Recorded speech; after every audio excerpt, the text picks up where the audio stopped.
son histoire de Saint-Nazaire, l'abbé Béraud nous parle de ce fort que les Nazériens édifièrent au XIVe siècle, suivant en cela un mouvement général qui touche tout le Midi et plus encore. C'est une réaction aux bandes de mercenaires qui, la saison des combats de la guerre de Cent Ans terminée, c'est-à-dire la belle saison finie, se réorganisent sous la tutelle d'un capitaine et vivent de pillage et de rançon.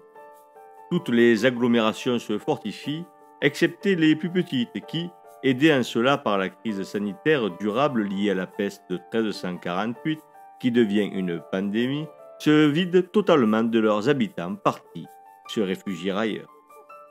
Ainsi, la seconde moitié du XIVe siècle voit se multiplier les désertions de hameaux et même de villages.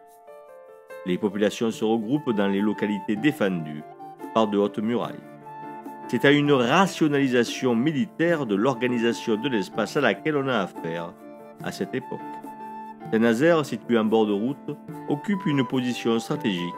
Il sera donc fortifié. Ici, les habitants des quarts désertés se reconstitueront à la fin du XVe siècle, avant de se voir remplacés par des métairies de grandes fermes, après les guerres de religion. Nous en reparlerons dans un autre micro-doc. Saint-Nazaire, si près de Bagnols, aurait pu disparaître, mais sa vitalité et l'intérêt que lui portèrent les élites de l'époque lui permirent de subsister. On trouva donc les moyens de se fortifier ici, comme ailleurs. Et à regarder le plan parcellaire du début du XIXe siècle, l'historien reconnaît, fossilisé dans les réticulés du réseau urbain ancien, entendez les lignes au sol matérialisées par les murs et les rues, un fort médiéval carré. C'est la forme que prennent souvent les forts à cette époque, et cela implique que cette construction se soit faite ex nihilo, ou presque. Je veux dire par là que le fort comme celui de Saint-Laurent-la-Vernède ou celui de Cavillargues, plus près d'ici, a été bâti à partir de rien, à côté du village préexistant, ou en l'englobant, détruisant pour ce faire les bâtisses malheureusement placées sur le tracé imaginé par les lapicides, entendez les maçons. C'est un espace quadrangulaire serti de 3 tours d'angle et de la maison seigneuriale. Sur le plan parcellaire de Saint-Nazaire, on devine ce fort carré, justement serti de ces tours d'angle dont il ne reste rien, ou presque, sinon une forme arrondie sur une carte postale. Si l'on scrute attentivement le mur de la maison accolée à la maison seigneuriale, on observe une régularité qui nous indique qu'il s'agit du rempart et que nous avons là les traces du chemin de ronde. Il permettait de faire le tour des remparts pour exercer une surveillance et riposter aux attaques des assaillants. On montait le rempart jusqu'à un certain niveau.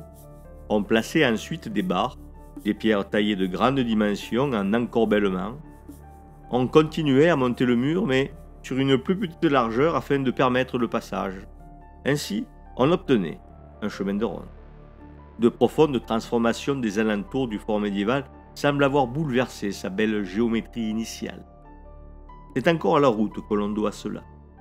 On ne le dira jamais assez, Saint-Nazaire et la route sont indissociables, ils vont toujours ensemble, et lorsqu'ils se disputent, c'est toujours la route qui gagne.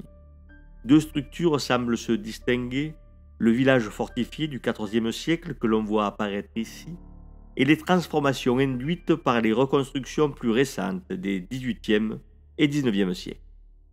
Elle modifie l'orientation des réticulés en s'appuyant sur les lignes de force que produit la route nouvelle. Cette dernière commence à diffuser son pouvoir transformateur à partir des années 1750 avec la construction du grand chemin royal. En effet, en ayant redressé la route après 1748 lors de la reconstruction du grand chemin sous la direction des États du Languedoc, l'ingénieur a indirectement produit un remodelage du parcellaire à la bord de la route. Cela a généré de nouveaux réticulés qui, le temps aidant, par contamination, ont légèrement réorienté les nouvelles constructions. Les maçons bâtissant des murs perpendiculaires les uns aux autres ont permis la colonisation d'une partie du village grâce à cette nouvelle orientation des réticulés.